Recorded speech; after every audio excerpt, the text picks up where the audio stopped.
How to change transition animation skills on Samsung Galaxy S26 Ultra. So let's start the video. First of all, go to app library.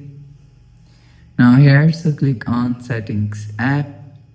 Now in setting, scroll down and click on developer option. So you will see last option is developer option. So click on developer option. Scroll down and search transition animation skills from here. Scroll down and search.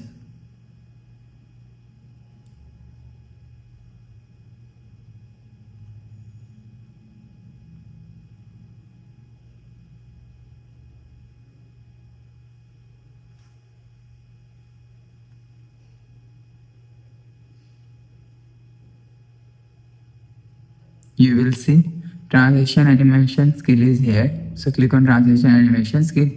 So if you want to change transition animation skill, so you will select 1.5x, 2x, 5x, 10x, 1x and 0.5x.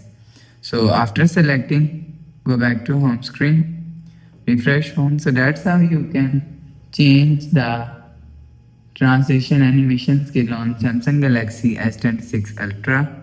So if you like the video, please subscribe. Thanks for watching.